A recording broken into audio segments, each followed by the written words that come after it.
Hoy es un día especial y quería predicar sobre un tema que sea para los graduandos, para los que se gradúan.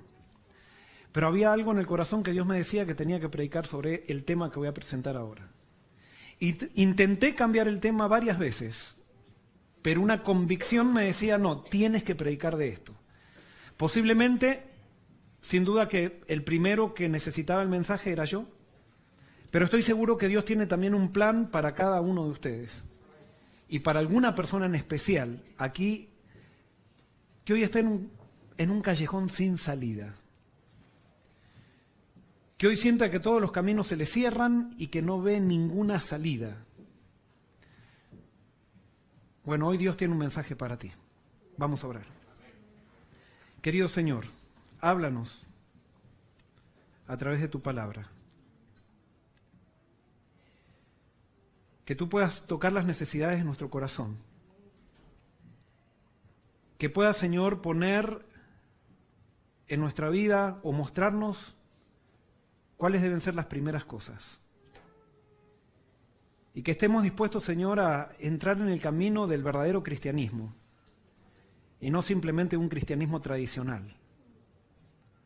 Que nuestra vida no esté basada en creencias, sino en certezas. Y especialmente que nuestra religión sea una relación contigo y no simplemente una profesión de un credo. Manifiéstate, Señor, a través de tu palabra. Y gracias por contestar esta oración porque la pedimos en el nombre de Jesús. Amén. Los invito a abrir las Biblias en Primero de Reyes, capítulo 17. Primer libro de Reyes, capítulo 17.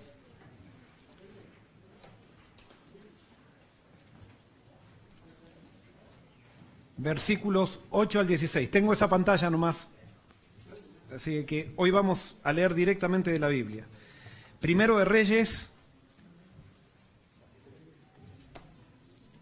capítulo 17, versículos 8 al 16. Dice lo siguiente. Felipe, ¿me podrías dar un poquito más de volumen en el micrófono? Gracias. Dice lo siguiente. Entonces vino palabra del Señor a Elías. Levántate, vete a Sarepta de Sidón y quédate allí. Yo he mandado allí a una viuda que te sustente. Entonces él se levantó y se fue a Sarepta. Cuando llegó a la puerta de la ciudad, vio a una mujer juntando leña. La llamó y le dijo, te ruego que me traigas un poco de agua en un vaso para que beba. Al ir ella a traérsela, él la volvió a llamar y le dijo, te ruego que me traigas también un bocado de pan en tu mano. Ella respondió, vive el Señor tu Dios, que no tengo pan cocido. Solamente tengo un puñado de harina en la tinaja y un poco de aceite en una vasija. Ahora juntaba esta leña para prepararlo para mí y mi hijo, para comerlo y después morir. Elías le dijo, no temas, ve, haz como has dicho, pero hazme a mí primero un panecillo cocido bajo la ceniza y tráemelo. Después harás para ti y para tu hijo. Porque el Señor Dios de Israel ha dicho, la harina no escaseará de la tinaja, ni el aceite de la botija, hasta que el Señor envíe lluvia sobre la tierra. Entonces ella fue e hizo como le dijo Elías, y comió él, ella y su casa durante muchos días. Y la harina no se acabó de la tinaja, ni el aceite de la botija, conforme a la palabra del Señor dicha por Elías. Aquí estamos en una situación interesante. Israel estaba viviendo una gran sequía. Una gran sequía que era el resultado de la apostasía de Israel, que Dios les había prometido a Israel que si ellos estaban con él, Dios iba a bendecir con lluvia su tierra. Pero el rey Acab, que era uno de los reyes más perversos que existió en Israel, se había casado con Jezabel y Jezabel lo había apartado al rey de los caminos de Dios. Y el rey, con su influencia, apartó a todo Israel del verdadero Dios. Y Elías allí tiene una misión de ir a decirle a este rey perverso que no iba a haber lluvia hasta que él dijera que hubiera. En otras palabras, Dios le dio a Elías la llave del cielo. Elías se presentó a Acab, le dio le dio el mensaje de Dios al rey, y el rey, que era un rey malo y perverso que sin duda hubiera castigado a Elías, Elías no le dio tiempo, salió rápido de la presencia del rey, y ni bien salió Elías, la sequía comenzó. Y Dios le dijo a Elías que iba a ir, que él tenía que ir al arroyo de Querit, y que allí él iba a ser sustentado milagrosamente. Elías fue sustentado milagrosamente en el arroyo de Querit, pero la sequía también afectó al arroyo de Querit. Y el arroyo quedó sin agua. En el versículo 6 dice: los cuervos le traían pan y carne por la mañana y pan y carne por la tarde, y bebía del arroyo. Pasado cierto tiempo el arroyo se secó porque no había llovido sobre la tierra. Entonces vino palabra del Señor a Elías y le dice: levántate y vete a Sarepta. Acá viene algo interesante. Muchas veces, para escuchar la voz de Dios, se tiene que secar el arroyo. Es interesante porque cuando nosotros estamos en grandes bendiciones, sentimos a Dios cerca, pero cuando viene la crisis, quizás sentimos que Dios está lejos, pero es cuando nosotros aprendemos a escuchar la voz de Dios. Y por eso muchas veces es necesario que se seque el arroyo para poder escuchar qué es lo que Dios nos dice. Y se le secó el arroyo a Elías. Y la Biblia dice que el justo vivirá por la fe. Y la Biblia dice también que el justo, Jesús dio un versículo que es un mensaje que es muy importante en la Biblia, que dice: mas buscad primeramente el reino de Dios y su justicia, y todas las cosas serán añadidas. O sea que si nosotros ponemos a Dios en primer lugar, Él nos va a dar ¿cuánto? Todo. Y cuando está refiriéndose que Él nos va a dar todo, nos está diciendo que va a ser todo. Pero la condición es poner a Dios en primer lugar. El gran problema de nosotros es que tendemos primero a asegurarnos lo que vemos para después ir a Dios. Y ese es el gran problema, los grandes fracasos de nuestra vida, la causa más grande de nuestra inestabilidad de nuestra vida cristiana es por el hecho de que sacamos a Dios del primer lugar de nuestra vida. Y muchas veces poner a Dios en primer lugar en la vida implica avanzar por fe, y parece que realmente vamos a perder todo aquello que Dios promete. Pero si no se produciría esa crisis en nuestra vida, no tendríamos que ejercer fe. Y la Biblia dice que el justo por la fe vivirá. Es una condición. Por lo tanto, la Biblia me dice que el justo vive en crisis. Ahora, ¿quiere decir que entonces vamos a estar continuamente angustiados? No, quiere decir que nosotros tenemos que aceptar que la crisis forma parte de la vida, y cuando nosotros pongamos a Dios en primer lugar y veamos cumplidas sus promesas, las crisis ya no van a ser crisis. La fe no depende de las circunstancias. En realidad depende de las circunstancias de acuerdo a dónde está aferrada mi fe. Porque la fe se nutre del objeto al que se aferra. Y si mi fe está aferrada a mi cuenta bancaria, cuando desaparece mi cuenta bancaria, ¿qué pasa? Mi fe se viene abajo. Si mi fe está aferrada a mi esposo o a mi esposa, cuando mi esposo y mi esposa me es infiel, ¿qué pasa con mi fe? Se quiebra. Si mi fe está aferrada a mi iglesia local y a mi trabajo en la iglesia, cuando en mi trabajo en mi iglesia no me dan el puesto que yo pensaba que tenía que ocupar, me sacan el puesto, mi fe también se va. Y por eso Dios me pide que mi fe esté aferrada a Él. Y cuando mi fe está aferrada a Él, las circunstancias no importan. Y por eso el salmista podía decir, aunque ande en valle de sombra de muerte, no temeré mal alguno, porque tú estarás conmigo. No dependía de las circunstancias, no dependía de los pastos maduros, de los arroyos que era llevado, no dependía si iba en un valle de sombra de muerte. Lo importante era estar con Dios, era tener a Dios en primer lugar. Pero para tener a Dios en primer lugar, continuamente tengo que estar teniendo una crisis con respecto a mis pareceres y con respecto a mí mismo.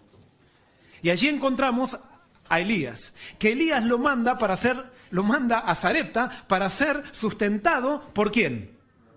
Por una viuda. Hubiera sido mucho mejor que Dios le diga: mira, te voy a mandar a Sarepta y allí te vas a encontrar con un hombre o una mujer rica que te van a sustentar y van a tener... No, sustentado por una viuda. La viuda era era la persona o la figura social más débil que tenía la sociedad, valga la redundancia. O sea, una viuda no podía trabajar. Y más, ahora quizás Elías habrá ido diciendo, debe ser una viuda rica. Pero cuando está llegando a Sarepta, se encuentra que en Sarepta hay gente recogiendo leña para ir a... Y entre esa gente hay una mujer. Y Elías no sabía quién era la mujer que Dios le había dado. Él tenía que ver. ¿Y cómo iba a ver? Aquella que esté dispuesta a sustentarlo. Entonces Elías le pide algo a esta mujer que también ahora va a ser probada su fe. Porque el justo, por la fe, vivirá.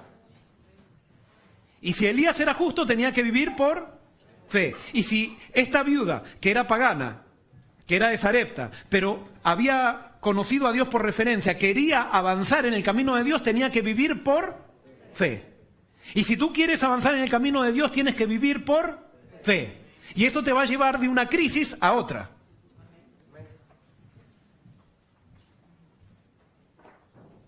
Porque cuando tú estás armando tu vida, no necesitas fe. Cuando tú tienes tan claros tus objetivos, que cuando oras a Dios le pides a Dios que bendiga tus objetivos, pero no le preguntas a Dios cuáles son los objetivos que Él tiene para Él, entonces no vas de crisis en crisis, pero después dices, ¿por qué tengo tanta insatisfacción en la vida? Porque la estabilidad no te da satisfacción. Es una persona la que te da satisfacción, es Dios.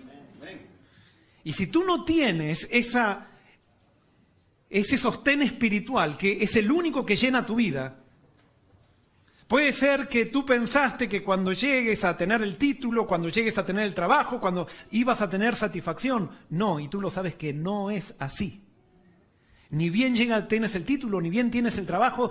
Cuando no lo tienes a Dios, hay algo que buscas después de eso y que quieres llegar a algo más por el hecho de que todavía tu vacío no ha sido llenado con lo que tiene que ser llenado. Y hoy no nos quedamos de acuerdo con la historia de los niños, pero justamente. Y allí esta viuda también tiene una prueba de fe. Y entonces se acerca a Elías y le dice, señora, no tenemos el nombre, dame un vaso de agua. Imagínense, hace como un año que no estaba lloviendo, se había secado el arroyo de Querib, se estaban muriendo los ganados de sed. La gente estaba desesperada por agua. ¿Y qué le pide Elías a esta viuda? Le pide agua. Porque para ejercer fe hay que pasar por una crisis. Hay que pasar por una crisis de tus propios pareceres con respecto a ti mismo. Y esta mujer, que era miembro del pueblo de Dios sin ser miembro de iglesia. Y esto es algo muy importante, ¿eh? Porque a veces los que venimos a las iglesias nos creemos, como siempre digo, la última Coca-Cola en el desierto. Y hay bebidas mucho mejores que nosotros fuera. Y esta mujer había aprendido a ser como Dios. A pesar que no tenía todo el conocimiento.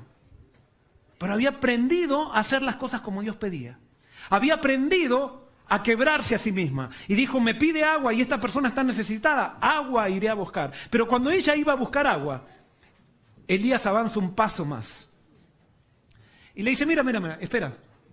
No solamente te pido que me traigas un vasito de agua. Ahora también te pido que me traigas un pan y que me lo cocines. Y ahí vino una crisis mayor.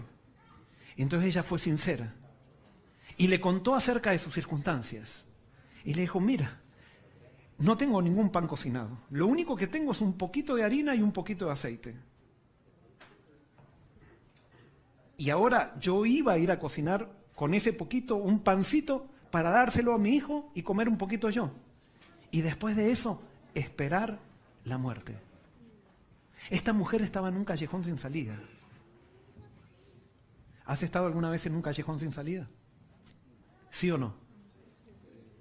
¿Cuántos nunca estuvieron en un callejón sin salida? Y no estoy hablando literalmente, estoy hablando en la vida. Es que todos hemos estado alguna vez en un callejón sin salida. Y ahora les hago una pregunta, ¿por qué estamos sentados hoy acá? ¿Dónde quedó el callejón sin salida que nos angustiamos, que transpiramos, que lloramos, que nos enojamos con nuestra esposa, nos enojamos con nuestros hijos, andábamos de mal humor? ¿Dónde quedó ese callejón? ¿Dónde quedó? Quedó en el pasado. ¿Por qué quedó en el pasado? Porque hay un Dios que, aunque no lo creamos, nos está guiando. Hay un Dios que está por sobre nosotros, que está guiando nuestra vida. Pero Él quiere que entendamos, que aprendamos a tener cada vez más fe para que ninguno de esos callejones sin salidas nos desespere. Porque muchas veces esos callejones, si bien Dios nos ha salvado, nos han llevado a tomar decisiones que nos complicaron la vida. Y Dios no quiere complicarnos la vida. Dios quiere que vivamos abundantemente. Pero en nuestra falta de fe nos desesperamos y entonces tomamos decisiones que nos complican la vida. Y si bien Dios nos saca del callejón sin salida, después decimos, sí, me desesperé y al fin había una salida. Y entonces esta mujer le dice, me estás pidiendo algo imposible. Entonces Elías entendía muy bien y le dice, no, ¿qué? No temas. ¿Sabes lo que es lo contrario a la fe? Es el miedo. Y la Biblia dice que hay dos cosas contrarias a la fe, el miedo y el orgullo. Habacuc 2:4 dice que el que es orgulloso no puede tener fe.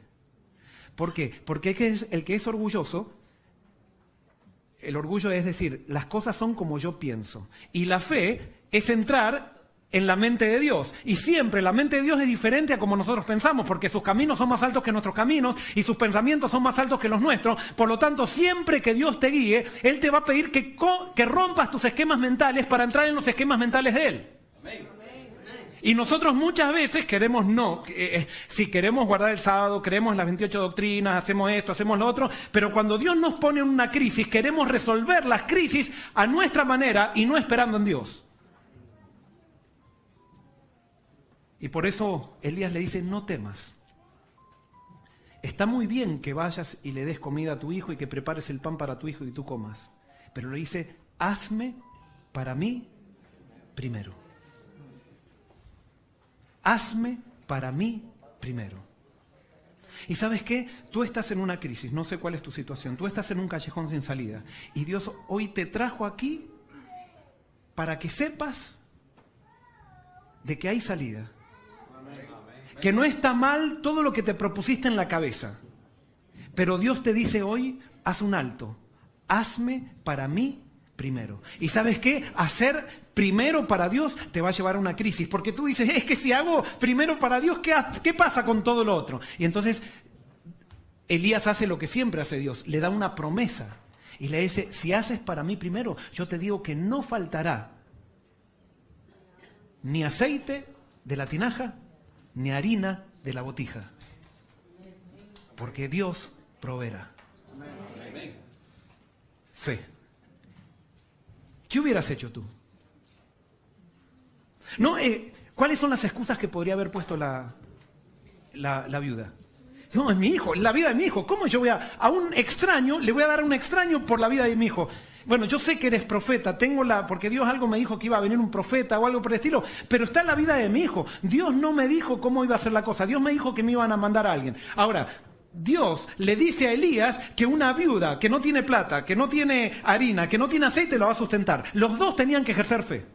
Porque cuando estás con Dios, el justo vivirá por la fe.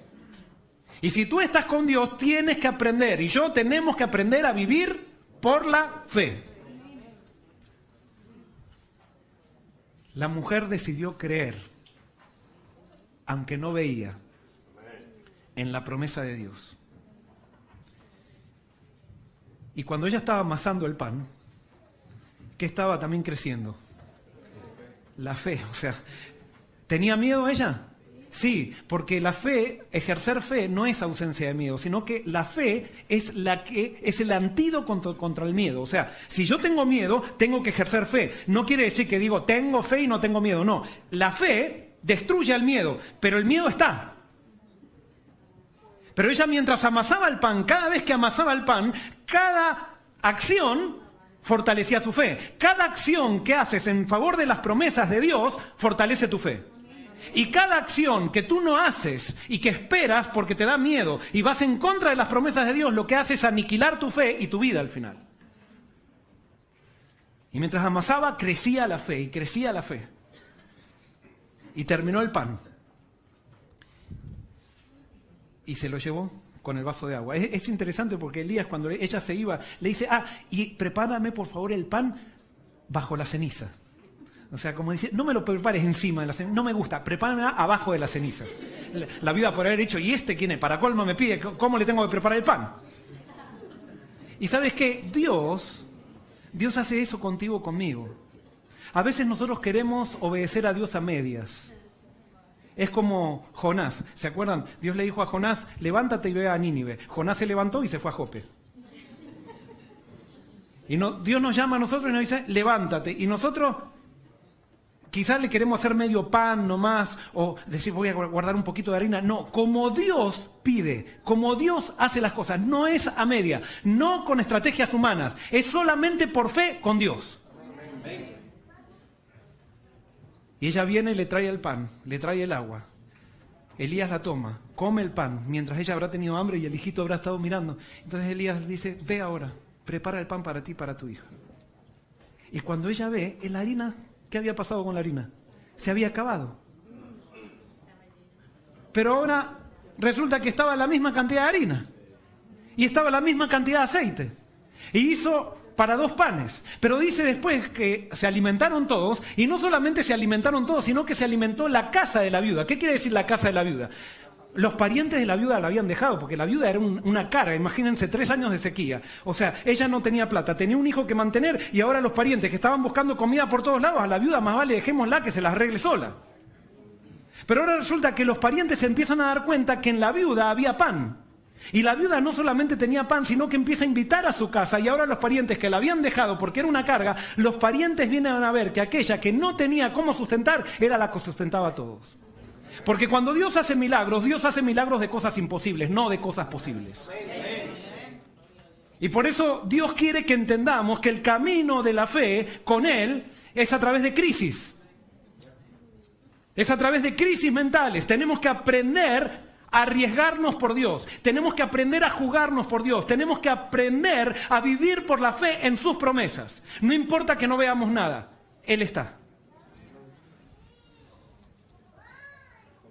Y todos comieron. Y la harina dice, no se acabó de la tinaja ni el aceite de la botija conforme a la palabra del Señor dicha por Elías. Te hago una pregunta. ¿Qué hubiera pasado si la viuda hubiera dicho que no? ¿Qué hubiera pasado? Hubieran comido un poquito. O sea, un poco hubieran satisfecho su hambre. Pero ¿qué hubiera pasado a la larga? Se hubieran muerto de hambre. Ella y el hijo. ¿Qué hubiera pasado también si hubiera dicho que no? Porque el hijo, ella no se daba cuenta, en esa época no había diagnóstico, pero ¿qué pasaba con el hijo? Ella no sabía, tenía una enfermedad que ella no sabía. Y Dios no estaba solamente mandando al profeta para que salvar el problema de sequía, el problema de comida, estaba salvándola de su hijo, de la muerte, de su hijo, de la muerte. O sea, que eso sí le iba a quitar. Si ella hubiera dicho que no, y si hubiera asegurado lo presente, sacrificando lo futuro, sacrificando lo eterno, hubiera perdido a su hijo. Y por eso cuando tú te aseguras lo presente, simplemente sin tener fe a Dios, rompes una promesa de Dios, te apartas de Dios para seguir algo que no está en los caminos de Dios, pero asegurarte algo presente, lo que estás haciendo, estás perdiendo lo grande futuro.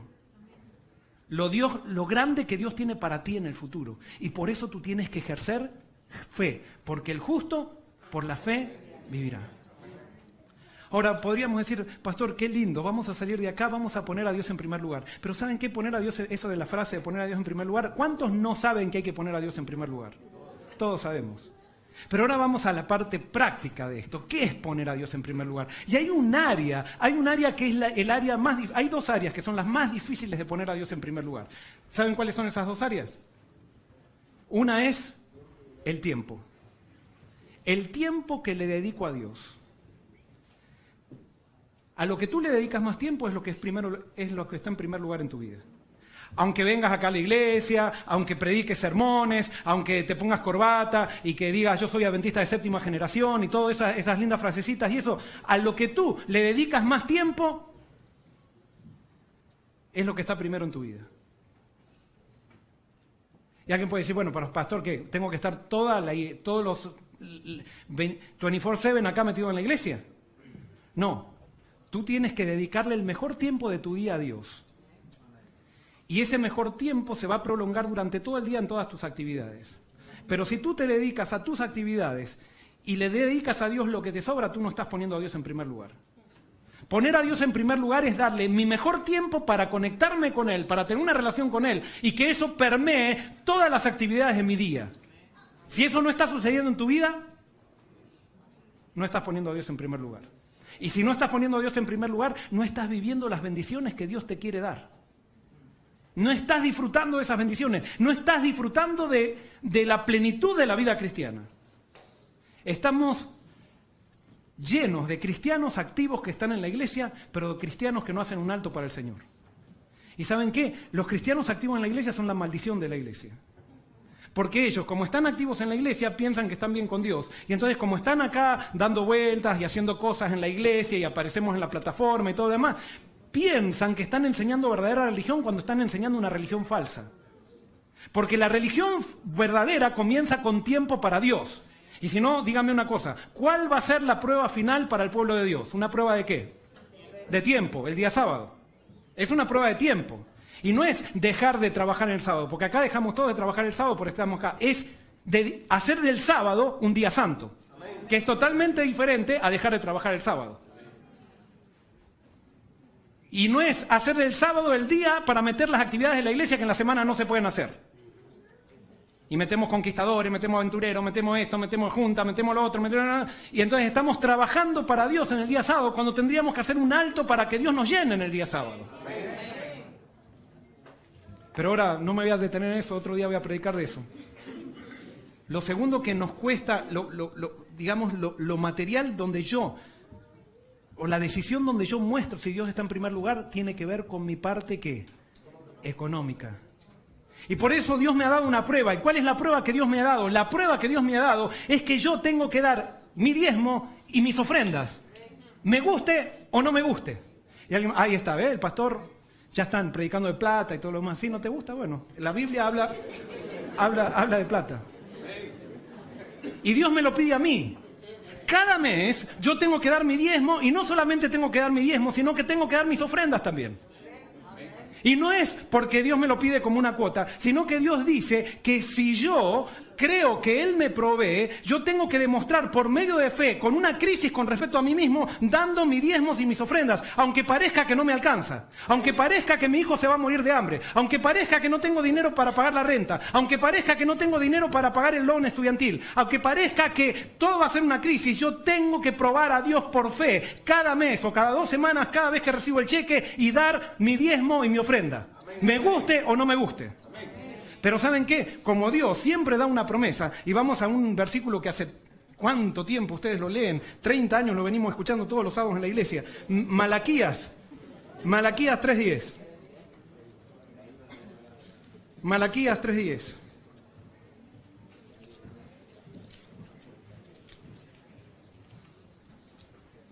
Vamos 3:8 al 10. Dice, ¿robará el hombre a Dios? Pues vosotros me habéis robado. Y preguntáis, ¿en qué te hemos robado?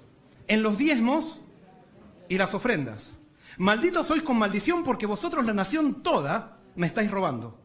Traed todos los diezmos a la tesorería, y haya alimento en mi casa, y probadme en esto, dice el Señor Todopoderoso, a ver si no abro las ventanas de los cielos y vacío sobre vosotros bendición hasta que sobreabunde. En otras palabras, Dios me dice, si das el diezmo y la ofrenda, yo te aseguro que el aceite de la tinaja no va a faltar. Y que la harina de la botija tampoco faltará. Pero cuando yo tengo que ir a preparar el pan, tengo que ejercer el fe. Cuando viene el cheque y tengo que pagar la renta, tengo que pagarle a los empleados, tengo que pagarle esto, tengo que pagar esto. Y digo, pero si doy no me va a alcanzar. Ahí viene la crisis, porque el justo, ¿por la qué? Por la fe vivirá. Y si quieres ser un buen cristiano, hazlo. Y si no quieres, vete. No, ojo, no te estoy echando. Pero no juguemos a la iglesia. Eso lo dice la Biblia. Ahora, yo te hago una pregunta. ¿Tú estás siendo fiel en tus diezmos y ofrendas? No me respondas. Pero si no estás siendo, ¿por qué no está siendo fiel en los diezmos y las ofrendas? ¿Por qué? Y les voy a decir, yo visito, últimamente no estoy visitando mucho, pero generalmente visito cuando llega una iglesia a la gente y les hago preguntas. ¿Y cuál es la razón? Pastor, yo no puedo dar el diezmo y las ofrendas porque se usan tan mal. Tan mal. Y yo ya no creo en la organización, pastor. Creo en Dios, pero no creo en la organización. Qué linda excusa. Lindísima. Ahora yo te voy a contestar eso con la Biblia. Malaquías. Donde está este versículo que hace tanto venimos leyendo, hace como 40 años venimos escuchando, donde Dios promete que al que lleve el diezmo y la ofrenda a la iglesia, Él lo va a bendecir y que lo va a bendecir muchísimo. Yo te hago una pregunta. ¿Quiénes dirigían la iglesia de la época de Malaquías? ¿Quiénes estaban en el templo, en el alfolí? ¿Quiénes estaban? ¿Quiénes estaban? ¿Quiénes dirigían la iglesia?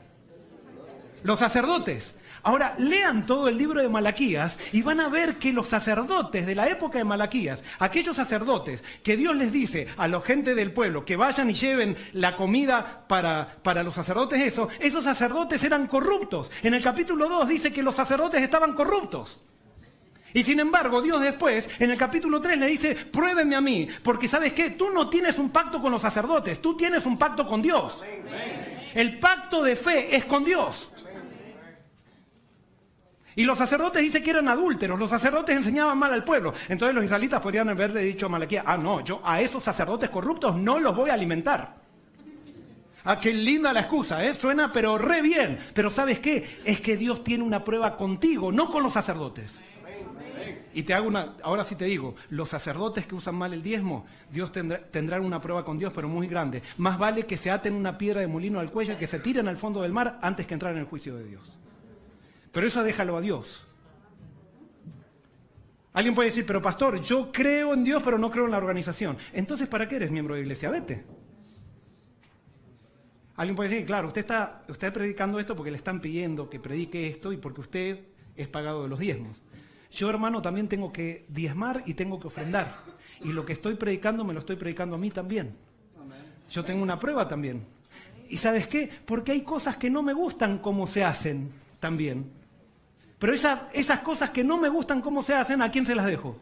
A Dios. Pero sigo creyendo en este movimiento porque este movimiento no lo levantaron sacerdotes, no lo levantaron pastores, sino que lo levantó Dios para preparar camino para la venida de Cristo. Así como Dios levantó a Israel y lo levantó para preparar camino para la primera venida de Cristo, y los sacerdotes se corrompieron, los profetas se corrompieron, mucha gente se corrompió, pero Dios seguía pidiendo que lleven el diezmo al alfolí, porque tu diezmo no tiene nada que ver con los sacerdotes, no tiene nada que ver con los pastores, tiene que ver con tu relación con Dios. Amén. Y les hago una pregunta, ¿vino Cristo? ¿A quién vino? ¿Al pueblo griego? ¿De dónde nació? ¿Del pueblo judío?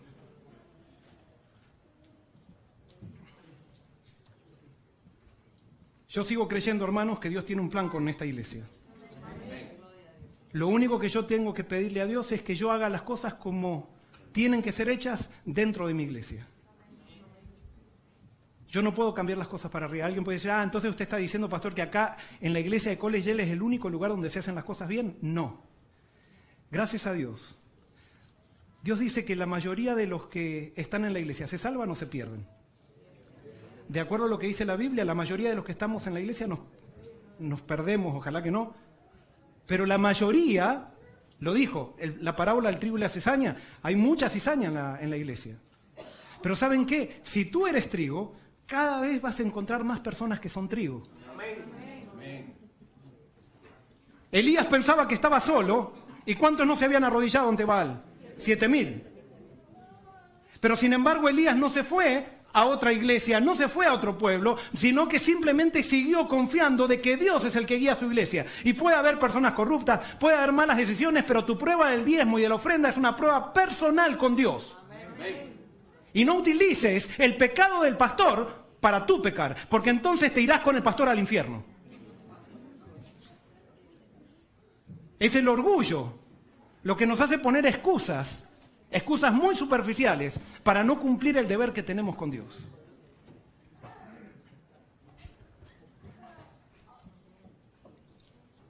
Y perdón, hay padres que vinieron acá a ver a la graduación de sus hijos y se encontraron con este sermón. Pero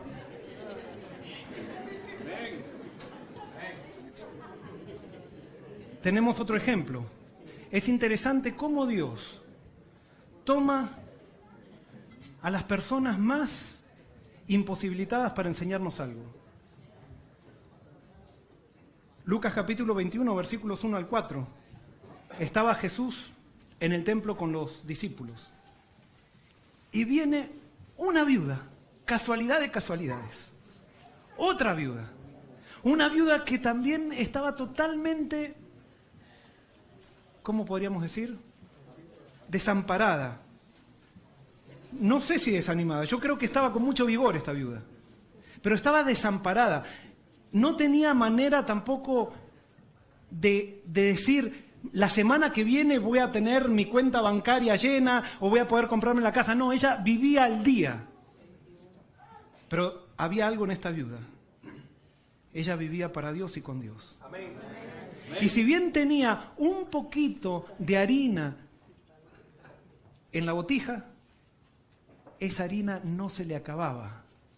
Porque no fue tampoco que la harina de la viuda de Sarepta, de repente cuando le dio el pan a Elías, de repente miró para la casa y la casa sí salió de la puerta de harina y empezó a salir aceite de adentro de la casa. No, mientras ella lo usaba siempre quedaba la misma cantidad.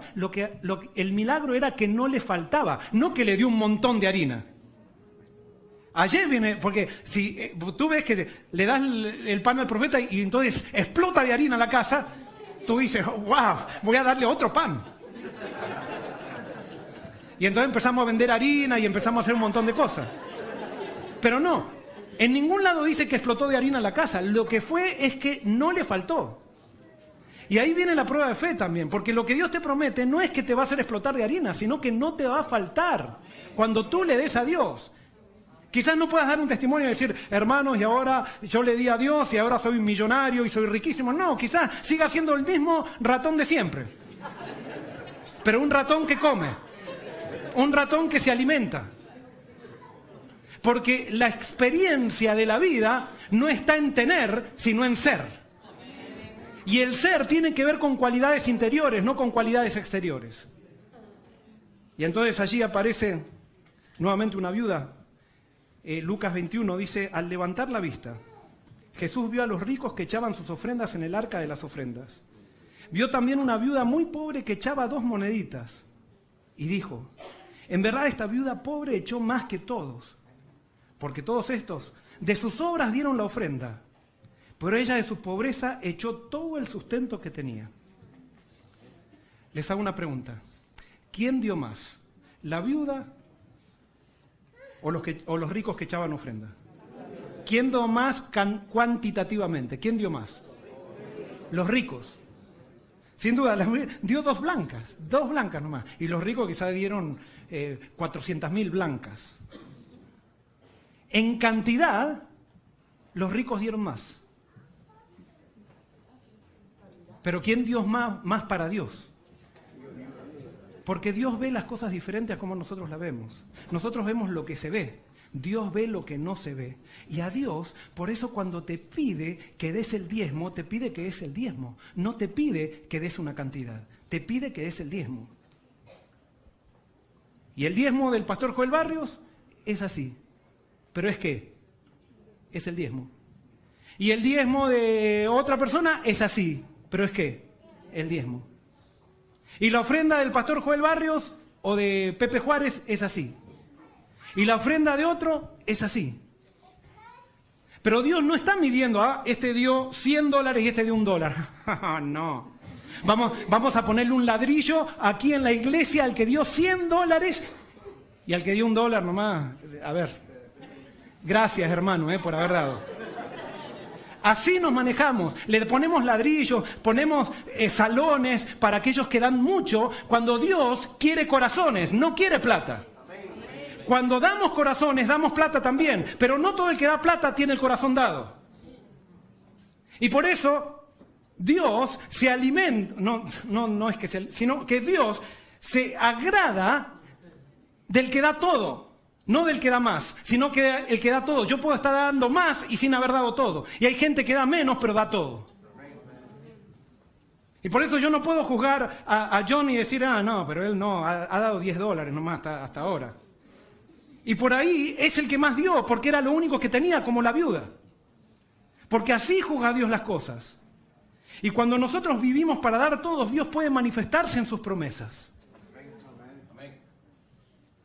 Les hago una pregunta. ¿Quién dirigía el templo donde la viuda dio las 2 blancas? ¿Quién dirigía?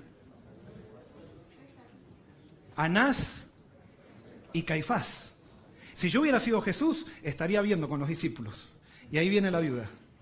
Entonces, cuando veo que está dando, los miro a los discípulos y digo, miren lo que está, miren.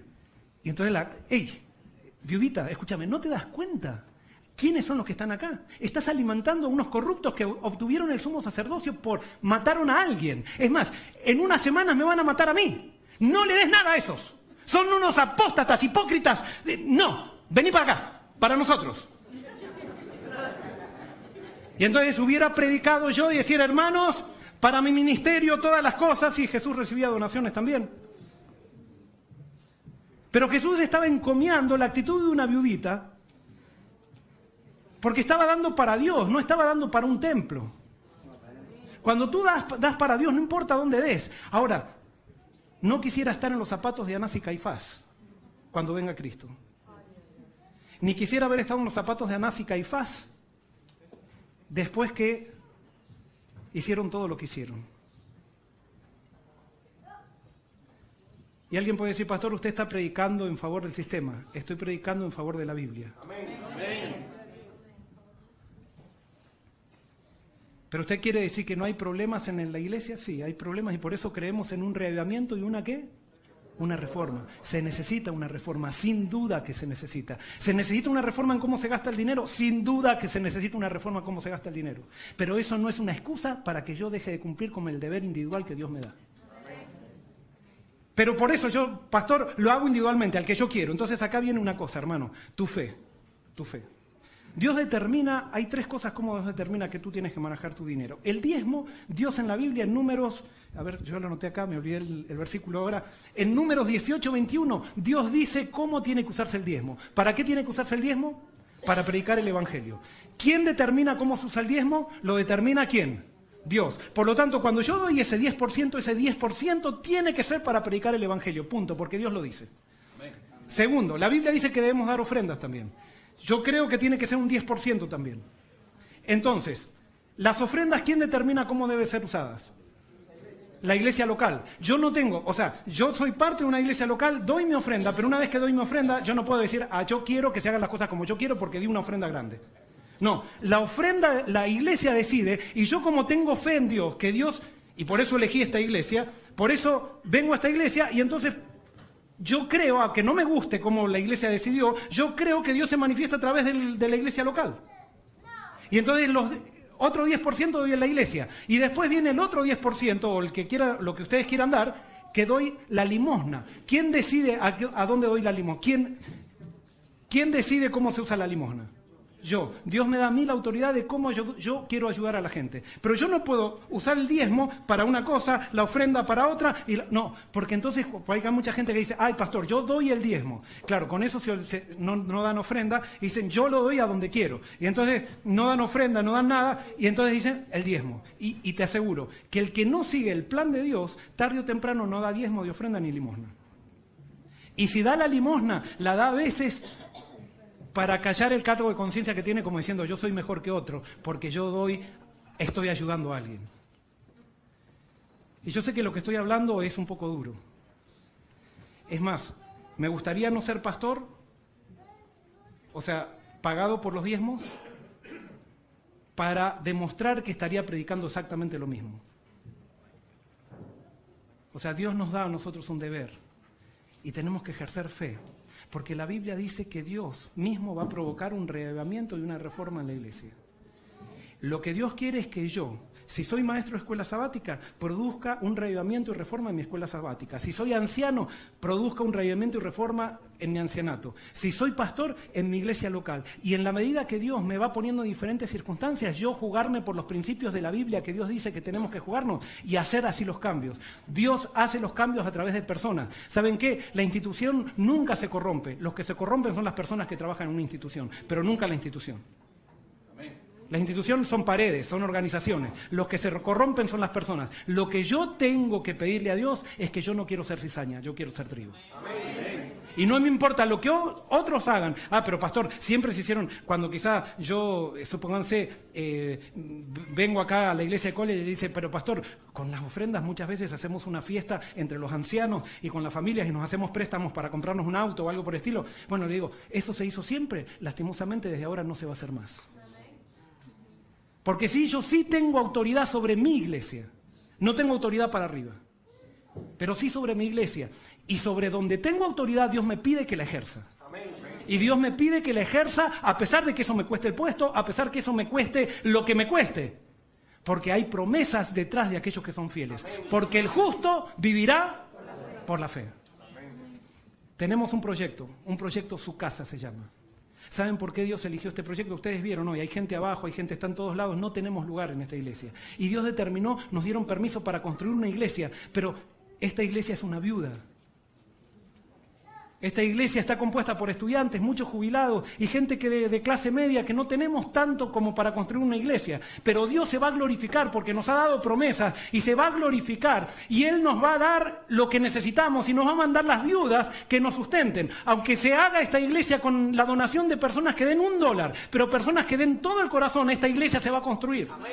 ¿Y por qué se va a construir esta iglesia? No se va a construir para tener una iglesia linda. Se va a construir porque hay una misión, porque tenemos que preparar camino para la venida de Cristo y estamos en un lugar central donde pasa gente, donde ahí pasan estudiantes, donde tenemos que formarlos y no tenemos lugar para estar. Y tenemos que predicar el evangelio. Y alguien puede decir, pero hagan una iglesia que sea barata. Tenemos que hacer una iglesia que esté de acuerdo al propósito que tiene esta iglesia. Y si el propósito es grande, en lo que vamos a tener que gastar va a ser grande. Porque no podemos... Lo que tiene que determinar un gasto, una póliza o lo que sea es la misión. No es decir, esto se va a hacer de una forma, se va a hacer de otra. Es la misión que tenemos. ¿Qué se necesita para la misión que tenemos? Y hermanos, quiero decirles que Dios se está manifestando. Acá yo no sabía esto. Acá hay gente de Battle Creek. Y con esto termino. Hay gente de Battle Creek, hay gente de Atlanta. Cuando a mí nunca, ustedes saben, y ya saben los de College Hill, y saben los de Battle Creek, saben los de Atlanta, que a mí no me gusta construir iglesias, no me gusta comprar templos, no me gusta, y sin embargo Dios me pone siempre en esto. Cuando estábamos en Battle Creek, éramos una compañía. Todavía no éramos ni iglesia, yo no estaba ni casado. Estaba Amelia de novia y venía. Éramos 3 gatos locos. Y un día dijimos, vamos a levantar un fondo para comprar una iglesia. Y yo me acuerdo cuando estaba orando, porque yo tenía que predicar. Amelia, yo siempre había querido tener una campera de cuero, una chaqueta de cuero. Y Amelia, con mucho esfuerzo, ella todavía era estudiante, y eso para mi regalo de cumpleaños me regaló una chaqueta de cuero. Y yo cuando estaba orando y que iba a predicar, le dije a Dios, hoy quiero predicar y llegar a las personas. Y entonces cuando estaba orando, Dios me decía, la chaqueta de cuero. Porque yo iba a predicar que teníamos que dar lo mejor que teníamos. Y yo recién había terminado de estudiar, a mí me pagaban estipendio, me pagaban $700 por mes. Y gracias a la bondad de los de Battle Creek que me daban un departamento y me ayudaban, y el colchón, siempre cuento esto, el colchón donde duermo me lo compró Isidro, que está ahí, Isidro y Lice, que están sentados ahí, que todavía, ahora duerme Jeremías en ese colchón. Pero fue nuestro colchón de casamiento. Pero bueno, cuando estaba orando, Dios me decía, Joel, la chaqueta de cuero. Y yo empecé, no, pero Señor, ¿cómo? Si me la regaló Amelia, voy a quedar re mal con Amelia. La chaqueta de cuero. Y yo sentí el llamado de Dios que yo tenía que donar lo mejor que tenía para predicar ese sermón. Y fui ese día, éramos 20 personas, quizás 25 personas. Y llevé mi chaqueta de cuero, fui llorando todo el camino. Pero lo hice por fe. Y dije, hermanos, prediqué el sermón, y acá están los testigos, dije, acá traigo mi chaqueta de cuero. Esto es lo mejor que tengo yo. Hace tanto que quería, Amelia me lo regaló. y acá está, la entrego a la iglesia, mi chaqueta de cuero. El sermón tuvo tanto efecto, no el sermón en sí, sino la disposición a dar, que hubo personas que cuando pasamos el platito pusieron las llaves de su carro. Había un muchacho que no vendía el carro hace como 6 meses, 7 meses, y puso las llaves del carro, y cuando llegó a la casa ese día, lo llamaron por teléfono y le dijeron, el carro que está ahí en el parqueo del supermercado, ¿es tuyo? Sí, lo quiero comprar. Le dice, bueno, llámeme el domingo porque no, quiero que ya me den la llave y yo te lo compro. Bueno, yo guardo el sábado, le dijo, y tuvieron que ir el domingo y el domingo lo vendieron. Hace no sé cuánto no se vendía el carro. Cuando estábamos en Atlanta, estábamos en un momento que parecía que no podíamos encontrar más dinero. Y entonces hicimos una semana de oración a las 5 de la mañana, nos levantamos toda la semana para pedir $30,000, teníamos que recoger $30,000 en 2 meses. Y entonces reunimos un sábado y dijimos a los hermanos, esto es imposible para nosotros, pero pongámosle algo imposible a Dios y nosotros tirémonos lo imposible. Tratemos de buscar $30,000 en 2 meses. ¿Se acuerdan ustedes que estábamos ahí? Yo en ese momento estaba con mi doctorado y que ya estaba por dejarlo, no daba más ya. O sea, todos los que hacen el doctorado, por los que no somos muy inteligentes, siempre estamos por dejar el doctorado. Pero le dije a Dios, yo te voy a dar una ofrenda que es imposible para mí, pero yo siento que es imposible que termine el doctorado. Pero en esta ofrenda yo quiero ejercer mi fe en ti y me vas a dar, yo sé que no es a cambio, pero yo creo en ti y me vas a dar la plata que yo voy a dar, los $30,000 de la iglesia, y te pido que me dejes terminar el doctorado. Vamos a poner como símbolo algo que nosotros sea imposible para nosotros, que Dios lo va a hacer. Y gloria a Dios, Dios me dio la oportunidad de terminar el doctorado construyéndose esa iglesia. Y yo sé que si le pregunto a Yanira, a Juan, a Osvaldo o a Jaime, les pido que ellos cuenten su testimonio con respecto a esa oración. Ellos tienen su testimonio y tienen su testimonio personal. ¿Por qué? Porque Dios es real, hermanos. Pero ¿sabes qué? Dios te va a llevar de crisis en crisis. La fe, la vida de fe no es una vida planeada, es una vida que tenemos que arriesgarnos, es una vida de imposibilidades, es una vida donde las viudas nos sustentan. Pero las viudas nos sustentarán y con las viudas construiremos un templo. Con las viudas iremos para adelante, porque Dios se glorifica en aquello que la gente no se glorifica en sí. La gente piensa que para construir una iglesia se necesitan hacer estudios, se necesita hacer esto, se necesita hacer lo otro. Y Dios dice, conmigo todo lo pueden. Y eso pasa en tu vida personal también. Yo no sé cuál es tu situación, pero hoy yo te invito en el nombre del Señor a que vivas por la fe. Y recuerda, cada vez que cobres el cheque, Dios se acerca a ti y te dice, hazme para mí primero. Y hazme el pan, por favor, bajo las cenizas. No me gusta encima.